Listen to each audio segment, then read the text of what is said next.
ونصلي على رسوله الكريم أما بعد أعوذ بالله من الشيطان الرجيم بسم الله الرحمن الرحيم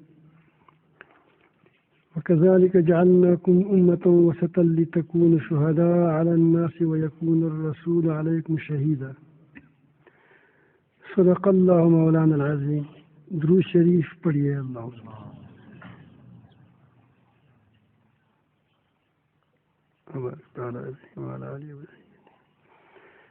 اللہ تعالیٰ جل جلالہ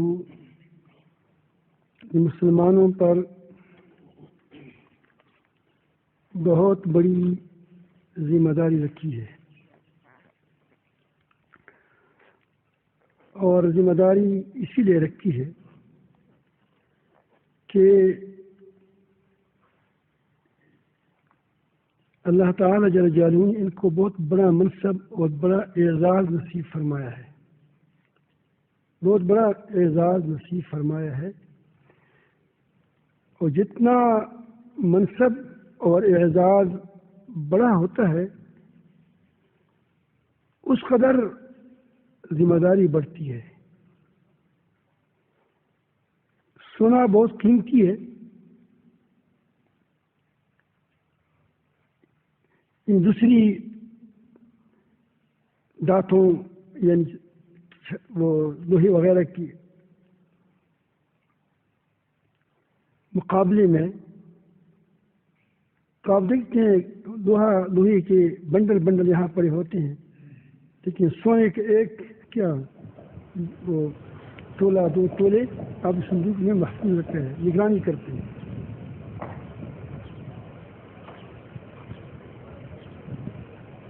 اس طرح جو اعزاز بڑا ہوتا ہے تو اس کی ذمہ داری بڑھ جاتی ہے۔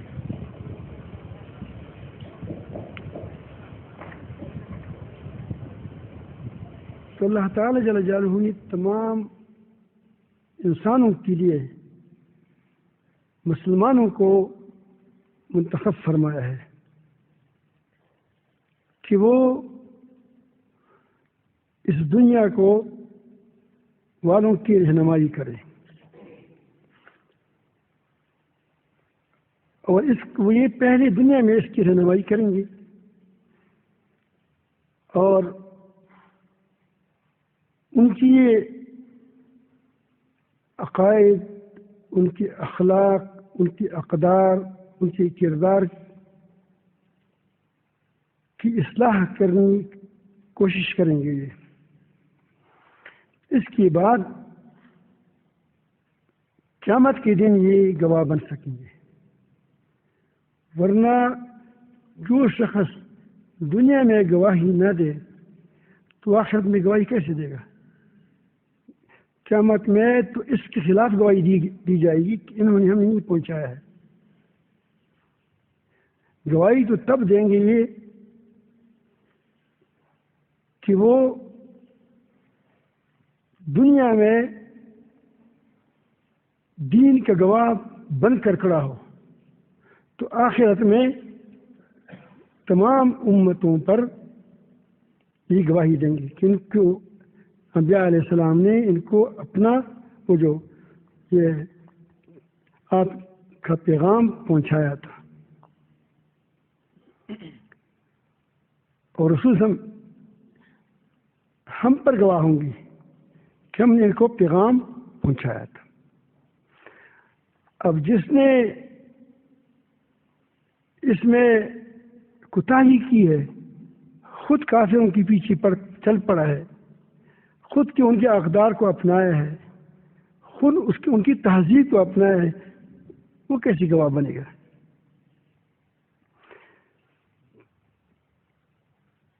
تو اللہ تعالیٰ فرماتے ہیں کہ جس طرح اللہ تعالیٰ نے قبلے کی طرف رہنمائی کی کہ مشرق اور مغرب اللہ تعالیٰ کی ہے، اصل چیز اللہ تعالیٰ کا حکم ہے۔ وہ جس طرف رخ پھیرنے کا حکم دے وہی طرف پھیرنا حق ہے، ہدایت ہے، چاہے وہ مشرق کی طرف کرے چاہے مغرب کی طرف کرے. اور اللہ تعالیٰ جل جلالہ تم کو ایک مرکزی قبلہ جو پوری تمام انبیاء علیہ السلام کا حج یہاں کرتے تھے، اور جو پہلا گھر ہے دنیا میں جو زمین پر ابھرا ہے وہ پہلا گھر کیا ہے؟ یہی گھر ہے. جیسا اس کی رہنمائی کی كذلك جعلناكم أمة وسطا لتكونوا شهداء على الناس، اسی طرح اللہ تعالیٰ نے ہم نے تمہیں بہترین امت بنایا ہے. یہاں اللہ تعالیٰ جل جلالہ نے وسطاً کا لفظ لایا ہے. ہر چیز کا جو نقطۂ درمیانی نقطہ ہوتا ہے وہ زبردست ہوتا ہے. کیا ہوتا ہے؟ زبردست ہوتا ہے. باغ کے اندر کی جو درمیانی درخت ہوتا ہے وہ کیا ہوتا ہے؟ بڑے اچھے ہوتے ہیں، مضبوط ہوتے ہیں. جو سیڑوں پر ہوتے ہیں وہ لوگ ادھر سے ادھر سے جانور کھاتے ہیں، لوگ اس کو ادھر ادھر کرتے ہیں. تو اندر کے اچھے ہوتے ہیں. فصل بھی حال بھی یہی ہوتا ہے.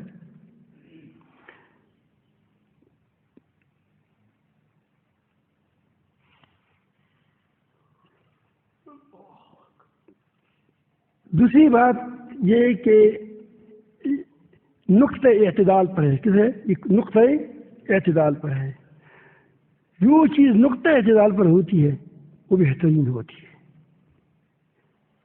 انسان جتنا جسم کے لحاظ سے کیا وہ رنگ کے لحاظ سے جسمانی ڈول دوسری کے لحاظ سے نقطۂ اعتدال پر ہوتے اتنا حسین ہوتا ہے وہ. اور جتنا اخلاق جذبات کے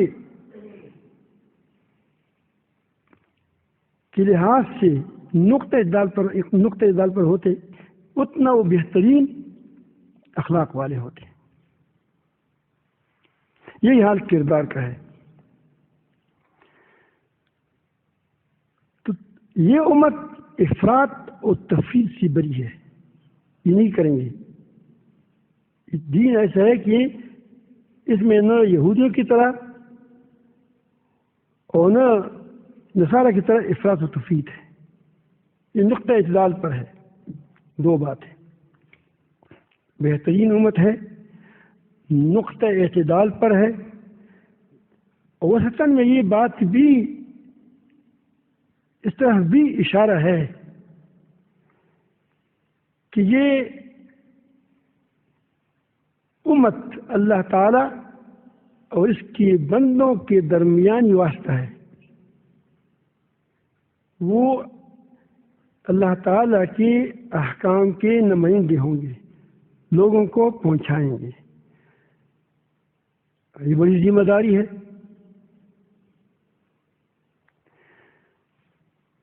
اور یہ بات ظاہر ہے کہ جو شخص درمیانی واسطہ ہو تو ان دونوں کے ساتھ اس کا تعلق ہوگا. اگر تعلق نہیں ہوگا تو واسطہ کیسے بنے گا؟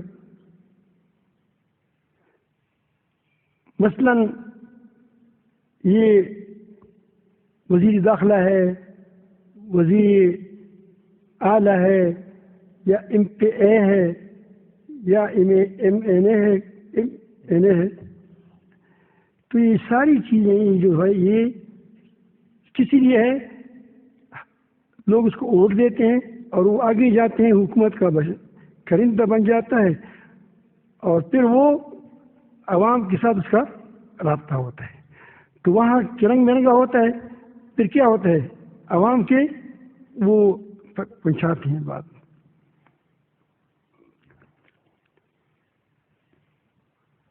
اور جو مثلاً اگر ہمارے حکمران یا سیاستدان مغرب کے رنگ برنگے ہوتے ہیں تو وہاں کیا ہوتے ہیں؟ وہاں سے جو احکام آتے ہیں یہاں نافذ کرتے ہیں. تو وسطانی جو واسطہ ہوتے ہیں، درمیانی واسطہ، ان کا دونوں طرف کیا ہوتا ہے؟ دونوں طرف اس کا تعلق ہوتا ہے. تو اس طرف اشارہ ہے. آپ علماء بیٹھے ہیں کہ اپنے رب کو ساتھ اپنے تعلق کو مضبوط کرو گے تب تم کیا بنو گے؟ امت کا، دنیا کے لیے رہنما بن سکو گے. ورنہ اگر تمہارے اخلاق، تمہارا کردار اور تمہاری جو چال چلن ہے ان سے برا ہو تو تم کیسے اس کی رہنمائی کریں گے؟ تم تو خود دین کی راہ میں رکاوٹ بنی ہوئی ہو.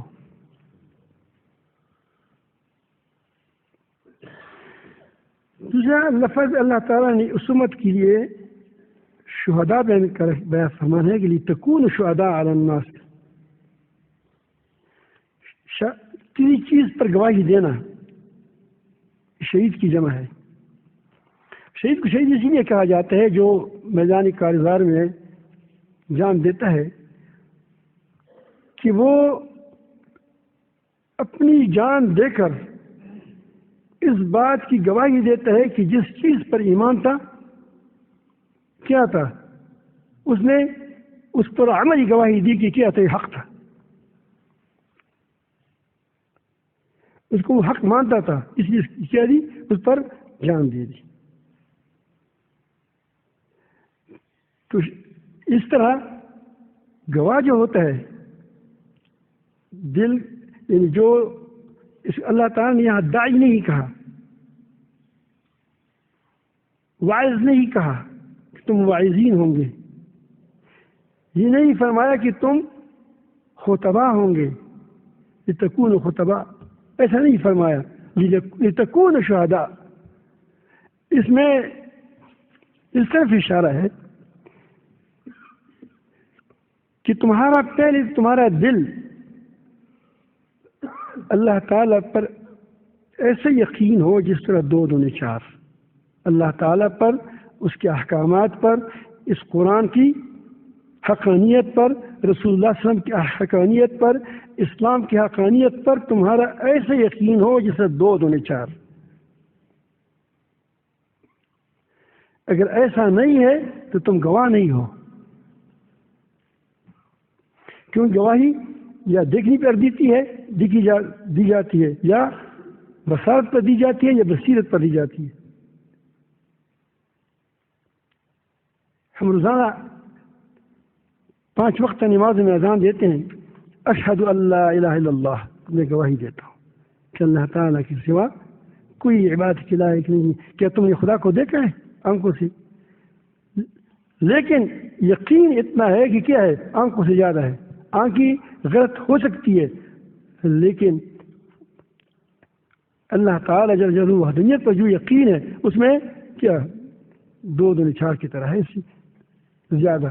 2 دونے 4 میں کبھی کبھی بچے غلط ہوتے ہیں کیونکہ اس کو کیا ہوتا ہے، طہارت پڑتا ہے، 1 دونا 2 نا 2 دونے 4 3 دونے 6.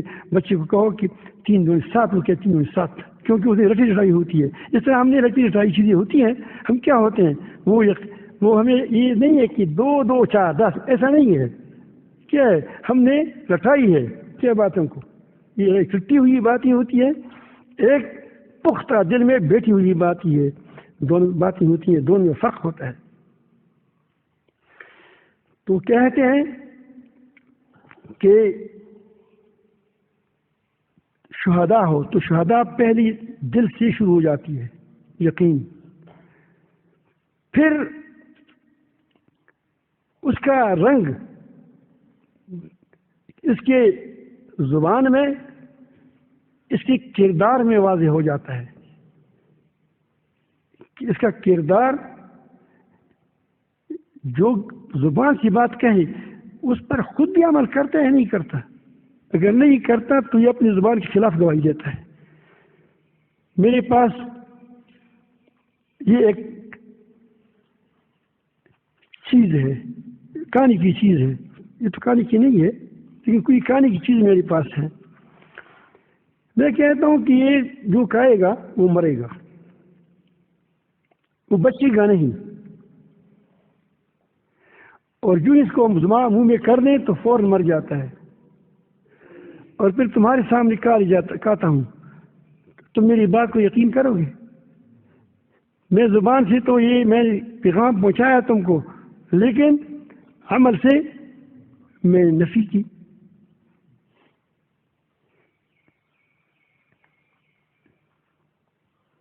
یہ ایسے ہی ہے جیسے آج کل کرونا.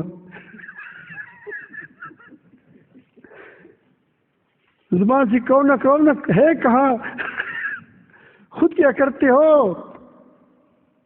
اے ظالمو، کتنی بڑی ظالم ہے تم لوگ. اس کی پوچھ ہوگی اللہ تعالیٰ جل جلالہ کے کاموں میں دیر ہوتی ہے حکمت کی وجہ سے، لیکن دیر نہیں ہے بس میں نے جو کچھ کیا وہ ختم ہو گیا. ایسا نہیں ہے. جتنا نقصان تم نے لوگوں کو کیا، تاجروں کی دکانیں بند ہے اور کارخانے بند ہے، روزانہ ایک کرب نقصان مسلمانوں کا ہوتا ہے. مساجد والے تو ایسی، وہ تو ایسی بیچارے بند ہے. الحمدللہ مسجدیں کھلی ہے، ایسا نہیں ہے کہ بند ہے، لیکن بہرحال یہ، لیکن عمل اس کے خلاف ہو رہا ہے. عمل کیا ہو رہا ہے؟ خود 4 5 بیٹے پٹاخہ سے نکال تمہارے ٹنڈے پر رکھتا ہے. ایک ایک گاڑی 20 چلتے ہیں رہتے ہیں، اور ایک ایک گھر کے اندر 20 لوگ رہتے ہیں. وہاں کچھ نہیں ہے. وہ مارکیٹیں جو یہودوں کی مارکیٹیں ہیں وہ کھلی ہیں، مسلمانوں کی بند ہے. تو یہ عمل کے خلاف وہ کیا ہوا؟ تو اس کا کوئی اثر نہیں ہوتا. اسی لیے اب لوگ اٹھ رہے ہیں، صحافی بھی اٹھ رہے ہیں، ڈاکٹر بھی کہنے لگے. میں تو پہلے دن سے کہتا تھا کہ یہ وبا نہیں افواہ ہے، اور کیوں پلائی گئی وہ اللہ تعالیٰ جانتا ہے. آگے اس کے پیچھے، لیکن مجھے خیال ہے کہ یہ بہت بڑی دجالی فتنے کا پیشخیمہ ہے. یہ بھی دجالی فتنہ ہے. اس کے بعد جو فتنہ آئے گا وہ اس سے سخت ہوگا. کیا ہوگا خدا جانتا ہے. اللہ تعالیٰ حفاظت فرمائے. لیکن جو اس فتنے میں ثابت قدم رہا، انشاءاللہ اللہ تعالیٰ دجالی فتنے میں ثابت قدم رکھے گا. کیونکہ یہ تو معمولی چیز تھی. وہی کہتے ہیں کوئی کیا وہ جان لیوا بیماری نہیں ہے، یہ وہ ہے. تو کہتے ہیں کہ شہداء، تو شہداء کی بات کہاں سے چلے گی؟ زبان سے کہتا ہو، عمل سے اس کی تصدیق ہوتی ہے. ابھی گواہ بن گیا. دل کے یقین، زبان سے تقریر، اور دل سے کیا، کردار سے کیا اسی طرح ہو جس طرح کہتا ہے. یہ گواہ ہے. ورنہ صرف واعظ ہے، واعظ کیا بس چلے گئے، وہ بھی ٹھیک ہے، لیکن اس کو ہم گواہ نہیں کہہ سکتے. یہ تکون شہداء، یہ تو آخرت میں ہوگا، لیکن دنیا میں شہادت دے گا تو کیا ہو جائیں گے؟ شہید ہو گے. کیا تم گواہ ہوں گے؟ صحابہ کرام رضوان اللہ اجمعین، وہ ان کی یقین اللہ تعالیٰ پر، اللہ تعالیٰ کے احکامات پر، رسول اعظم کی رسالت پر، اور اس قرآن مجید پر، دین اسلام پر اس قدر مضبوط تھا، اس قدر کہ وہ چلتے پھرتے قرآن و سنت تھے. وہ یہ نہیں تھا کہ کیا کریں، تقریر کریں. اس کو ایک آدمی نے پوچھا، ایک مسلمان، حضرت عمر فاروق رضی اللہ عنہ سے غالباً پوچھا کہ مسلمانوں کے ہم کیا کریں؟ کہ جو مسلمان کرتے ہیں وہ تم کرو. یعنی مسلمان وہ تھا جو قرآن کہتا تھا. آج کسی کو آپ کہہ سکتے ہیں کہ بھائی جو مسلمان کرتے ہیں تم وہ کرو، جو حکمرانی مسلمان کرتے ہیں اسی طرح حکمرانی کرو، کہہ سکتے ہو؟ تو کہتے ہیں تو انگریزوں کی حکمرانی اچھی ہے، کم از کم غلام تو نہیں ہے. یہ تو غلام پوری غلام ہے. تو کسی کو کہتے ہیں کہ کچہری میں جاؤ، جیسا کچہری وہ چلاتے ہیں ویسا تم چلاؤ.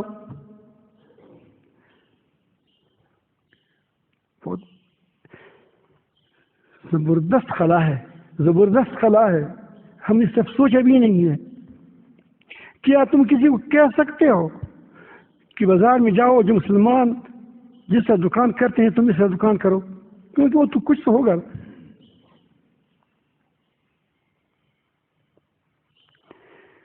اس صحابہ کرام تھے کہ جو مسلمان کرتے ہیں جس طرح دکان کرتے ہیں اس طرح دکان کرو، جس طرح حکمرانی کرتے اس طرح حکمرانی کرو، جس طرح وہ قاضی وہ فیصلے کرتے ہیں اس طرح فیصلے کرو. ساری امور میں وہ گویا چلتے پھرتے قرآن تھے. نبی کریم صلی اللہ علیہ وسلم کے پیروی کرنے والا تھے. کہا جاتے ہیں لتکون شہداء علی الناس، تمام لوگوں پر کیا ہو تم گواہ بنو، دنیا میں بھی آخرت میں بھی. ویکون الرسول علیکم شہیدا، اور تاکہ رسول تم پر گواہ ہو. اور یکون رسول ہوگا کیا؟ تم پر گواہ ہوگا. معاف فرمائے. اب ایک سوال اٹھتا تھا یہاں سے کہ بلکہ وہ قبلہ کی تبدیلی میں کیا فائدہ تھا؟ پہلے سے حکم دیتے تو یہ تشویش نہ ہوتی. پہلے حکم دیا کہ مسلمان مہاجر جب وہاں نہیں آئے تھے تو وہ تو وہاں قبلہ کی طرف نماز پڑھتے تھے، لیکن رخ کہاں کرتے تھے؟ بیت المقدس کی طرف. حجر اسود اور چنان یمانی کے درمیان کھڑے ہوتا تھے، اس طرف اس کا کیا شام کی طرف اس کا رخ ہو جاتا تھا. لیکن جب وہاں سے آئے وہاں رخ مشکل تھا، کیونکہ مدینہ منورہ تو شمال کی طرف ہے. اب وہ جنوب کی طرف رخ کرے گا تو شمال کہاں ہو؟ کیا اس طرف رہ جاتا ہے، تو شمال کی طرف ہے.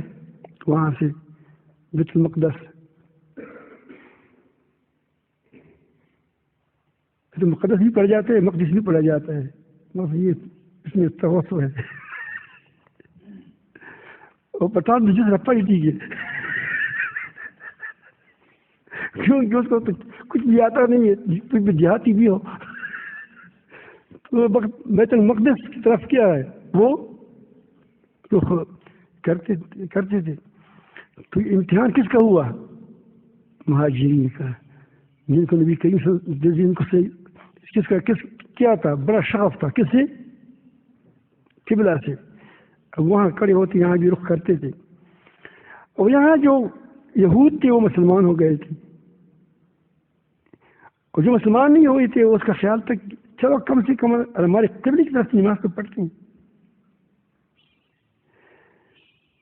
جب قبلہ کی تبدیلی ہو گئی تو قبلہ کی تبدیلی بہت سخت آزمائش ہوتی ہے. یاد رکھیں،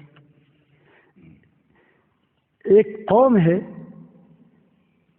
وہ ہزاروں سال ایک طرف رخ کرتی ہے نمازوں میں، اپنی عبادت میں، یا سینکڑوں سال کرتی ہے. جس کے آباء و اجداد سینکڑوں سال میں، تو اس کے آباء و اجداد دور تک چلے جاتے ہیں، اوپر تک. وہ سارے کے سارے ایک طرف رخ کرتے ہیں، اور اس کو ایک دم حکم ہو جائے کہ تم دوسری طرف رخ کرو، اس کی دل پر کیسے آری چلیں گے؟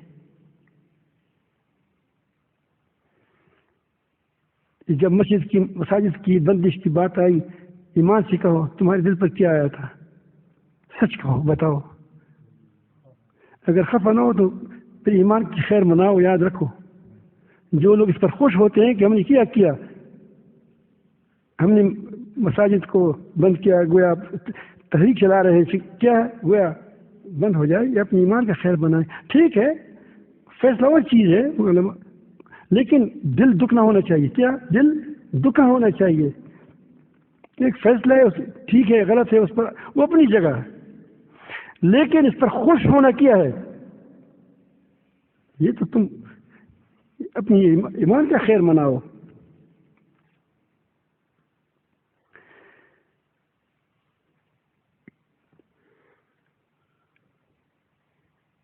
تو یہ یہاں بتاتے ہیں کہ یہ جو قبلہ جو ہم نے تبدیل کی یہ آزمائش تھی. کیا تھی؟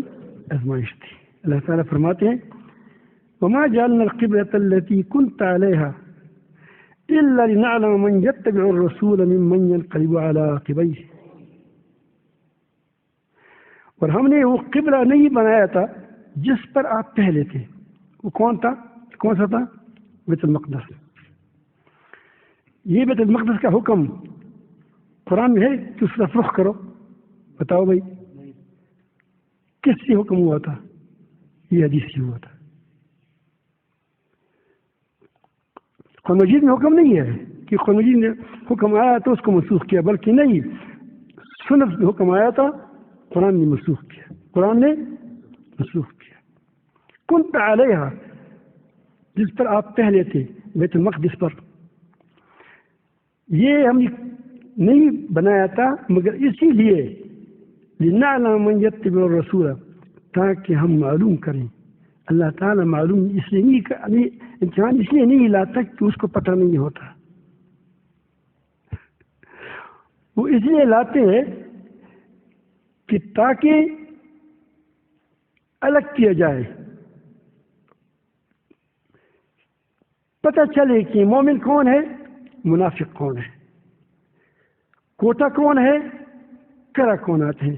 یہ جو امتحانات آتے ہیں، یہ جو باتیں آتی ہیں، اللہ تعالیٰ جل جلالہ بہت ہی مہربان ہے اپنی مخلوق پر، بہت ہی مہربان ہے. لیکن وہ آزمائش لاتا ہے، پھر آزمائش میں دیکھتا ہے کہ کون کرا ہے اور کون جھوٹا ہے، کون کس طرف چلتا ہے، کون کس طرف چلتا ہے. تو اس میں ایک تو یہ لوگوں کو پتہ چلتا ہے کہ کون کتنا مضبوط ہے، اور ایک خود اس کو بھی پتہ چلتا ہے کہ میں کتنا مضبوط ہوں. کبھی کبھی شاعر جو شعر کرتا ہے کہ میں یہ کروں گا وہ کروں گا، ایک ایک ایک بال یا رسول اللہ تیرے ناموس پر قربان کروں گا. لیکن جب قربانی کا وقت آتا ہے تو ایک ناخن نہیں کٹوا سکتا. تو خود اس کو پتہ چلتا ہے کہ میں کتنے پانی میں ہوں. ہوتا ہے نہیں ہوتا؟ تو یہ کبھی کبھی آدمی کو اپنے اوپر بہت بڑا گمان ہوتا ہے کہ میں اگر ایسی بات آئی تو میں یہ کروں گا، لیکن جب وہ کام آ جاتا ہے، مشکل آ جاتی ہے، تو پھر وہ بھاگ جاتا ہے.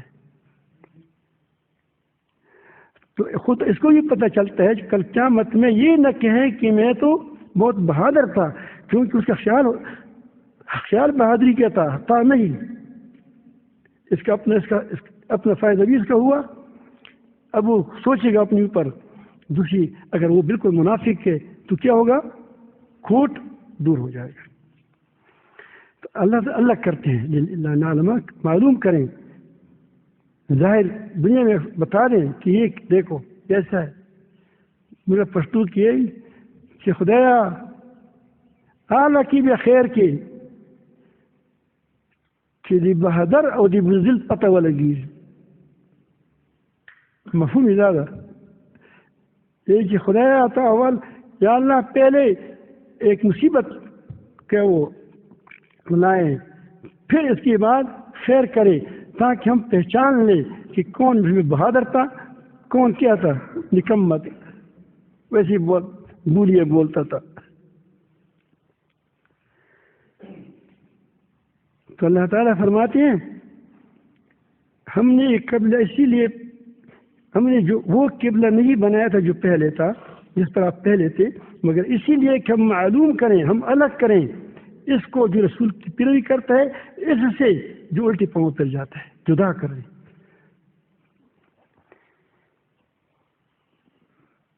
اب اللہ تعالیٰ فرماتے ہیں کہ بہت بڑی آزمائش تھی. وَإِنْ كَانَتْ لَكَبِيرَةً، خود اللہ تعالیٰ فرماتے فتنة كبيرة، فتنة وإن كانت فتنة كبيرة. اگرچہ بہت بڑی آزمائش تھی کہ سینکڑوں سال ایک طرف کوئی رخ کرتا ہے. یہود میں مسلمان ہوئے تھے اور پھر اس نے رخ بھی کیا اس طرف.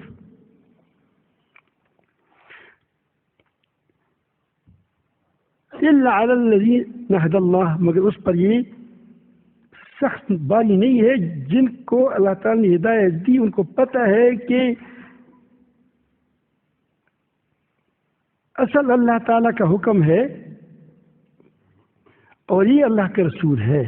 اگر رسول مانتا ہے کہ رسول اللہ ہے، اللہ تعالیٰ اس کو نے پیغام دیا ہے کہ یہ قبلہ اس طرف کرو، اس کے لیے کیا باری ہے؟ اس کے لیے کوئی باری ہے؟ کچھ بھی نہیں. وہ کہتے ہیں کہ یہ اللہ کا رسول ہے، اللہ نے پہلے کہا تھا کہ اس طرف رخ کرو، ہم اس طرف رخ کریں گے، پھر کہا کہ اس طرف کرو، ہم یہی اس طرف کریں گے. تو رسول کو اس لیے فرمایا من یتبع الرسول، جو رسول کا اتباع کرتے، رسول کو رسول مانتا ہے. ایسا تو نہ ہو کہ کسی ٹکٹ کے لیے کیا ہو مانا ہو. مانتے ہیں لوگ، چلتے ہیں پارٹیوں میں، لیکن وہ کہتے ہیں کہ مجھے کوئی ٹکٹ مل جائے، ٹکٹ نہ دو تو کیا ہو جاتا ہے؟ وہ کہ دوسری طرف مل جاتا ہوں، یار مجھے ٹکٹ نہیں ملا. تو ٹکٹ نہیں بتا دیا کہ تم واقعی اس گروپ میں تھے یا صرف ٹکٹ کی کیا شہدائی تھے. ہوتا ہے نہیں ہوتا؟ فنڈ ملتا ہے نہیں ملتا؟ جہاں فنڈ ملتے ہیں وہاں جاتا ہوں. تو یہ ہوتا ہے یہ کہ جو رسول کو رسول مانے گا اس کے لیے یہ آسان ہے، اس کے لیے یہ آسان ہے یقین کے ساتھ. وہ اللہ تعالیٰ فرماتے ہیں کہ یہاں سے ایک سوال اٹھا. سوال یہ اٹھا کہ اصل تو یہاں حدیث بھی ہے، وہ دراصل صحابہ کرام کی تقوی کی وجہ سے تھے، بہت متقی تھے. کسی نے کہا کہ جو پہلے وفات ہو گیا ہو دوسری قبلے پر، اس کی نمازوں کا کیا حال ہوگا؟ کسی نے کہا کہ اس کی ایمانوں کا کیا حال ہوگا؟ یہ کیا ہے؟ یہ وہ صلات ہیں کہ جو بعد میں ہوئی ہیں. بعد میں سمجھ آئی بات تو نبی کریم صلی اللہ علیہ وسلم جواب دیتے تھے، بخاری شریف میں بھی ہے، اس لیے جواب دیتے تھے، اسی ایسی استدلال کرتے تھے. سمجھ آئی بات؟ تو اس میں بہت سی کئی حدیثیں آئی ہیں، کوئی ایمان کے بارے میں بھی آیا ہے، فرض نماز کے بارے میں بھی آیا ہے. تو اس کا مطلب یہ تھا کہ اللہ تعالیٰ کسی کی نماز کو ضائع نہیں کرتا. اللہ تعالیٰ جل جلالہ قدردان ہے. کیا ہے؟ قدردان ہے. لیکن اس کا اپنے یہاں جو سیاق و سباق سے جو معنی معلوم ہوتے وہ کیا ہے؟ وہ کہتے ہیں کہ یا رب العالمین اتنی بڑی آزمائش لا کر آپ لوگوں کی ایمان کو ضائع کرتے ہیں. جس طرح لوگ کہتے ہیں کہ بھائی تم اس طرح بات مت کر لو کہ ایمان ضائع ہو جائے گا. بھائی ایمان ضائع نہیں کہتے، اس کے اندر ایمان ہے کہاں؟ ایمان ہوگا تب ضائع ہوگا. سنار بہت سونے کا شوقین ہوتا ہے، لیکن آگ میں سونے کو ڈالتا ہے. کیوں ڈالتا ہے؟ اس کو پتہ ہے کہ سونا خراب نہیں ہوگا، اس کی جو کوٹ ہے وہ دور ہو جائے گا. پھر وہ اس کو کیا لیتے ہیں، وہ اس کی چیز ہوتی ہے پکڑنے کی، اس کے ایک ایک ذرے کو ڈھونڈ ڈھونڈ کر کے اکٹھا کرتا ہے. اللہ تعالیٰ فرماتے ہیں کہ یہ سخت آزمائش اسی لیے لائی گئی کہ یہ صحابہ کرام یہ پوری دنیا کے لیے نمونہ بنیں گے. اگر ان کے اندر کوٹ ہوگا یا ان کے اندر کوٹ ہوں گے، ان کے اندر کوٹ ہوگا، انسان کے اندر ہوتا تو ہے تو کمزور ہے. کوٹ کا مطلب یہ کہ نفاق تھا، کمزوریاں ہوتی ہیں. تو اگر کسی کے اندر کوئی کمزوری ہے یا کوئی بالکل منافق ہے، کیا ہو جائے؟ اس جماعت سے دور ہو جائے، یا وہ کمزوریوں کی کیا کرے؟ ازالہ کرے. کیونکہ یہ پوری دنیا کے لیے نمونہ ہے. بتایا للناس لتکونوا شہداء علی الناس. اسی بات پر خیال رکھو، پھر خود بخود یہ بات پیچھے بات سمجھ آئے گی.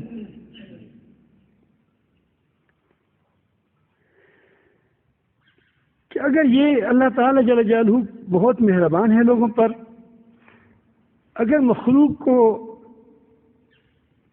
صحیح نمونہ نہ مل سکے تو غلط نمونے کے پیچھے چلے گا، تو قیامت تک دین کیسے چلے گا؟ اب سمجھ آئی بات؟ اس حل نہیں ہے، سمجھ آئی بات اب کہ کیسے چلے گا دنیا؟ تم تو شہداء علی الناس ہے، ناس ہو، اور اب تمہارے اندر منافقین بھی کیا ہے داخل ہیں، یہود مسلمان ہو گئے ہیں، چلو ہماری طرف رخ تو کرتے ہیں۔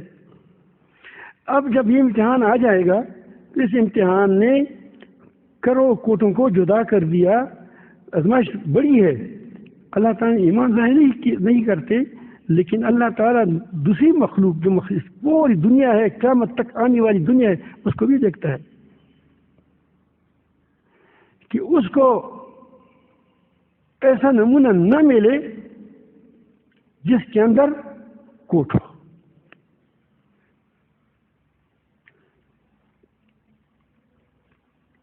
الا علی الذین ما کان اللہ لیضیع ایمانکم، اللہ تعالیٰ کی شان یہ نہیں ہے کہ وہ کسی کی ایمان کو ضائع کرے، کسی کی نماز کو ضائع کرے، لیکن یہ جو حکم لایا تھا، یاد رکھیں جب بھی اس طرح قرآن مجید میں اس طرح لفظ آتے ہیں ان اللہ بالناس رؤوف الرحیم، یہ دلیل ہوتا ہے۔ کیا ہوتا ہے؟ دلیل ہوتا ہے۔ اللہ تعالیٰ بہت مہربان ہے۔ یہاں دو صفات کا اللہ تعالیٰ جل جلالہ نے ذکر کیا، ایک رؤوف کا اور ایک رحیم کا۔ رؤوف بھی مہربان کو کہتا ہے، رحیم و مہربان کو کہتا ہے۔ مہربانی دو قسم کی ہے۔ ایک مہربانی یہ ہے کہ آدمی سے شر کو دور کیا جائے، مثلا آپ پر پورا نکل آیا ہے، میں آپ کے ساتھ لگا رہتا ہوں، اس پر پٹی لگاتا ہوں، اس کو پھر کیا اس کو تھوڑا سا چیرتا ہوں، اس کو صاف کرتا ہوں، تو اس کی تھوڑا سا آپ کو درد بھی ہوتی ہے، یا تمہارے اندر کانٹا ہے تو کیا ہو جاتا ہے، اس کو نکالتا ہوں۔ تو رؤوف بڑا مہربان ہے۔ مہربان اس کے اندر اور مہربانیاں بھی ہے، یہ نہیں کہ صرف یہ ہے، لیکن اس پر یہ غالب ہے، رؤوف کے اندر یہ بات غالب ہے کہ دفع شر کرتا ہے۔ اسی لیے ہم جب کسی وظیفہ بتاتے ہیں کہ کہتے ہیں کوئی درد ہو رہا ہے، ہم کہتے ہیں وہ کیا کہو، یا حلیم یا رب یا رؤوف یا منان، اس لیے کہتے ہیں، یا سلام کہتے ہیں تاکہ جو ضرر ہے یا اللہ اس کو دور کرو۔ سمجھ آئی؟ تو یہ اس میں یہ غالب ہے کیا، رؤوف کی اس میں مہربانی تو بہت ہے، لیکن غالب کیا ہے، یہ کہ دفع ضرر ہے، دفع۔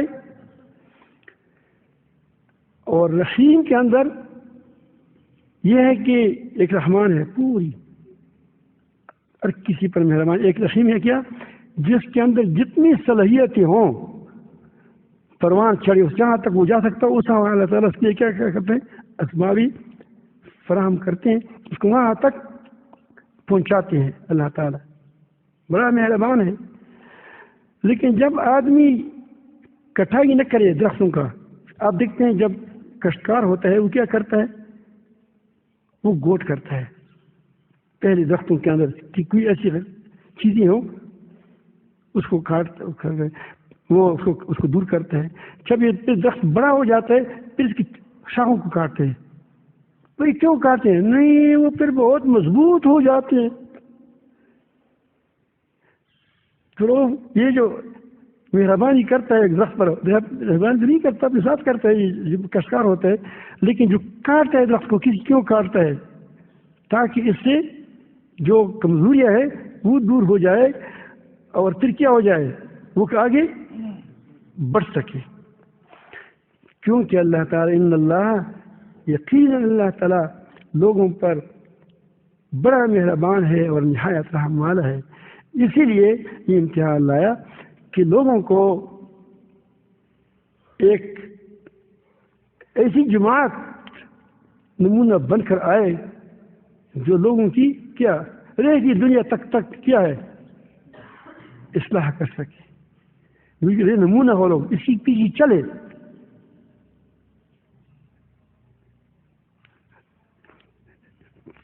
میرے خیال میں آپ سمجھ گئے میرے پیغام کو. یہاں جو بات ہو رہی ہے، ہمارا مقصد یہ ہوتا ہے کہ صرف یہ چیزیں دنیا میں دین ناروں سے نہیں پہلے گا، یاد رکھیں. یہ ٹھیک ہے، میں کہتا ہوں کہ اپنا ایک میدان ہوتا ہے، لیکن اس کے لیے اصل کام کیا کرنا ہے، وہ بات کے کام ہوتے ہیں. اصل کام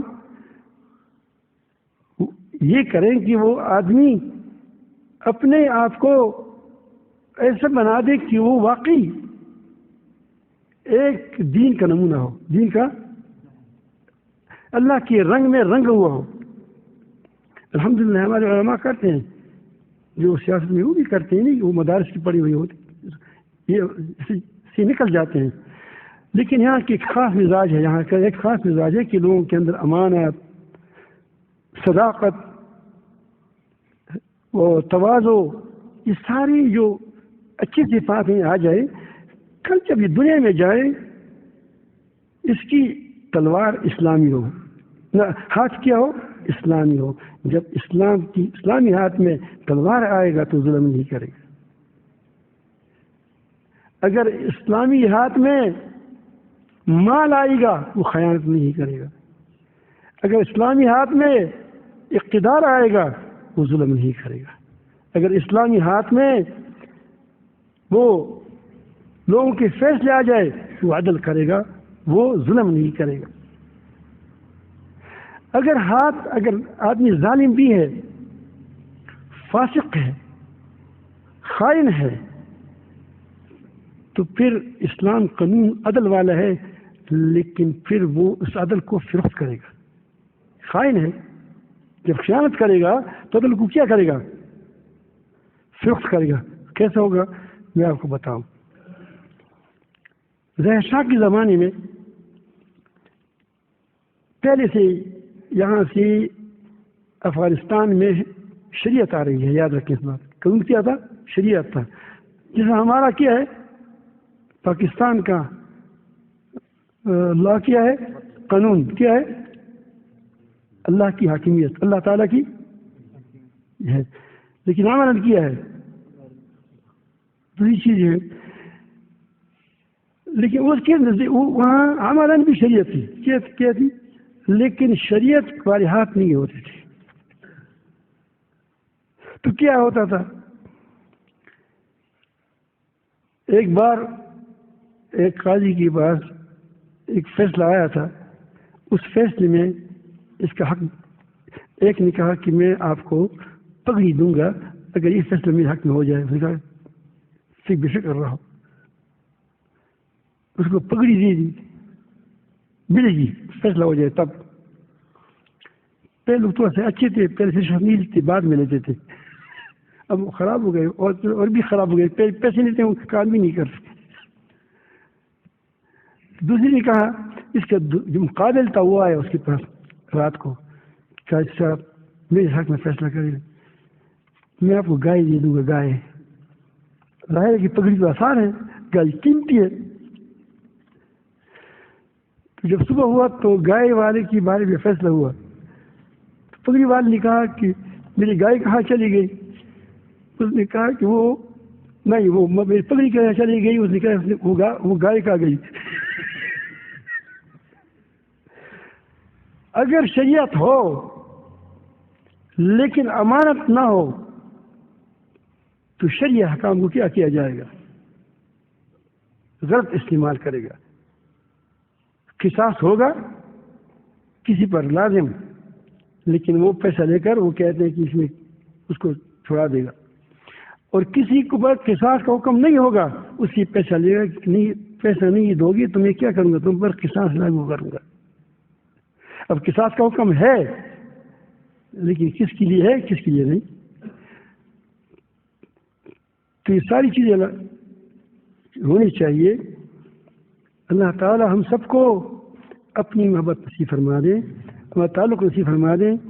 تحریک ایمان میں نے بتا دیا کہ یہ کوئی جماعت نہیں ہے، تنظیم نہیں ہے. یہ لوگوں کو، جماعتوں کو اچھے لوگ فراہم کرتے ہیں.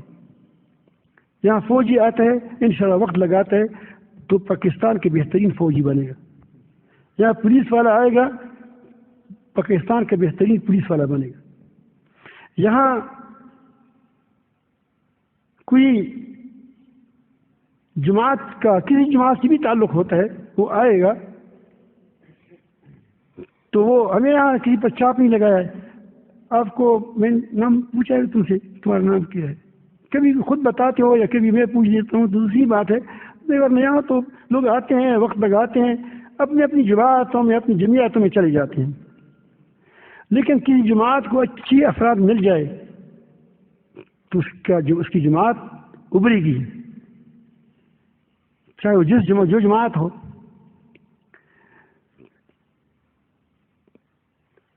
یہاں شاید فضل اللہ ہے یا نہیں ہے ہمارا, وہ فضل اللہ نہیں جو دوسرا ہے, یہ چھوٹا سا بچہ ہے طالب علم ہے. وہ افغانستان گئے تھے, جاتے ہیں لوگ پہلے بہت جاتے تھے, جب روس آیا تھا اس وقت بھی جاتے تھے, اب جب امریکہ آیا پھر بھی جاتے تھے. وہاں کے تھے, یہاں کی بھی ہوتے ہیں جاتے ہیں تھے, حکومت ساتھ ہو نہ ہو تو وہ دوسری بات ہے, لیکن وہ جاتے تھے. تو اس کو کس نے کہا کہ آپ اتنے مالدار تھے, وہ اس کو اس وقت مولا عمر حیات تھے رحمۃ اللہ علیہ, اس وقت اس نے اس کو انعام دیا تھا. یہ عجیب لوگ ہیں. اس نے کہا کہ تم نے کہاں وقت لگایا ہے, اتنی امانتدار ایک ایک چیز کا خیال رکھتے ہو. کربو کشید میں وقت لگایا ہے. اب ایک وہ تام مجاہدین میں سے طالبان میں سے, لیکن ان کی ساتھی کو خاص خیال رکھتے کہ بہت اچھے لوگ ہیں. یہ بڑی بات ہے, اچھے لوگ ہر جماعت کو دی جائے. تو میں نے کہا کہ یہ تحریک ہے. تحریک جانتے ہو, تحریک یہ ہے کہ لوگوں کے اندر یہ چیزوں کو پیدا کیا جائے, ایمان پیدا کیا جائے, تقوی پیدا کیا جائے, تاکہ لوگ اللہ کے رنگ میں رنگ جائے. پھر جہاں بھی جائے گا وہ لوگوں کے لیے رحمت بن کر جائے گی. اللہ تعالیٰ ہم سب کو, ہم کو, مجھے بھی اور آپ کو سب کو حقیقی ایمانوں میں مسلمان بنا دے. آج بس سناؤں آپ کو.